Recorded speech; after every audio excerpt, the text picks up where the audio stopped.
The lawyer bent close and hissed 5 ice-cold words. In that single heartbeat, Marcus Reed's trademark smirk vanished. The color bled from his face like someone had pulled a plug. His fingers, always so steady when he signed multi-million-dollar deals, began to shake violently. The stack of papers he'd been so eager to thrust across the table trembled like they were caught in a hurricane.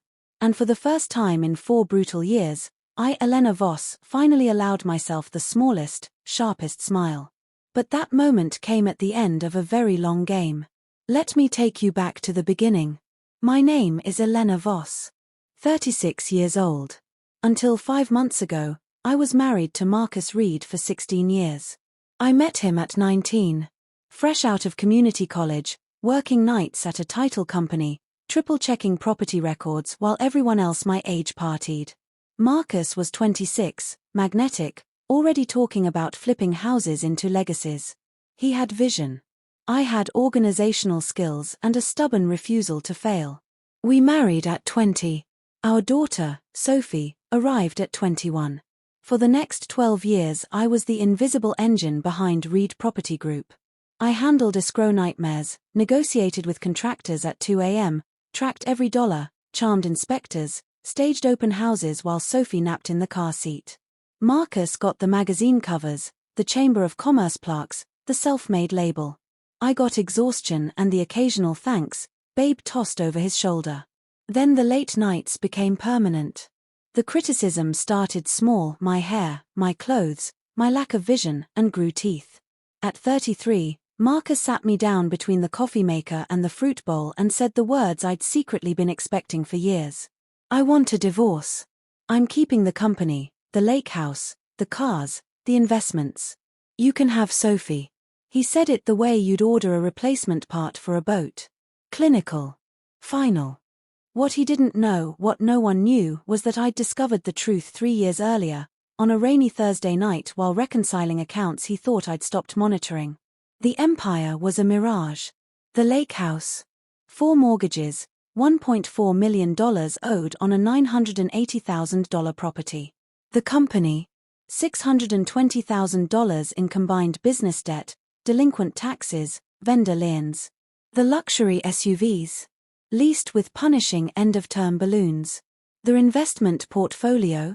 Mostly vanished into sports betting apps, NFT experiments, and a downtown loft he kept for someone named Lila Brooks. Total hole, roughly $2.3 million underwater. I could have screamed. I could have confronted him. Instead, I did the hardest thing a betrayed woman can do. I stayed quiet. I waited. I moved my premarital 401k and the $410,000 inheritance my mother left me, separate property, never commingled, into an irrevocable trust for Sophie. I photographed every incriminating statement. I stored originals in 3 different safe places. Then I played the part of the blindsided, heartbroken wife. When Marcus filed, he expected a war. Instead, I gave him surrender.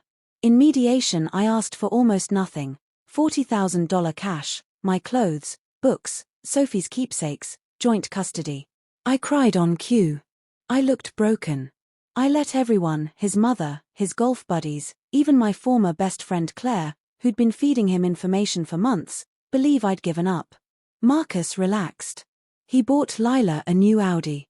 He redecorated the lake house in chrome and black. My soft blues and creams disappeared overnight. He bragged at networking events. She didn't even fight. Walked away with pocket change. The day before the final hearing, his attorney begged for a forensic accounting. Marcus laughed him off. I know what I built. Sign it. I want this finished. He signed the waiver. He signed the asset transfer. He signed the liability assumption clause buried in the 37th page of attachments, the clause that said, all debts, liens, obligations, and encumbrances associated with the transferred assets shall become the sole responsibility of Marcus Reed. Final hearing. Courtroom 7C. Judge Marilyn Torres, no nonsense, eyes like X-ray machines. Marcus arrived in a new navy suit, smelling of expensive cologne and victory.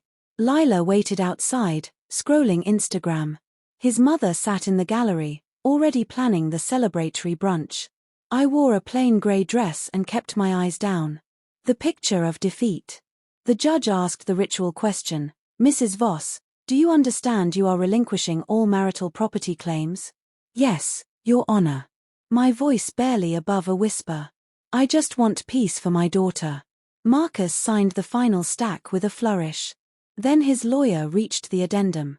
I watched the man's face collapse in slow motion. He leaned over, urgent whisper, Marcus, the debts.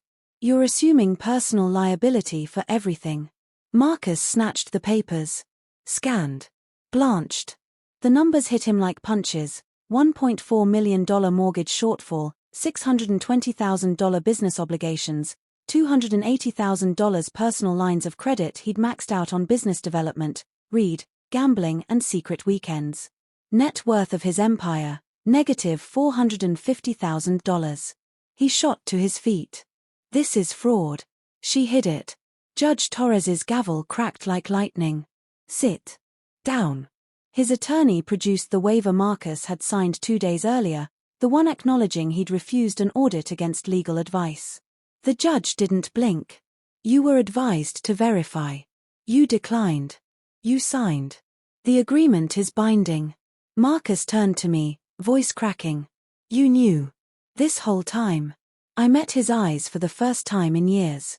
Calm. Clear. I was your office manager for 12 years, Marcus. I knew where every penny went. The gavel fell again. Marriage dissolved.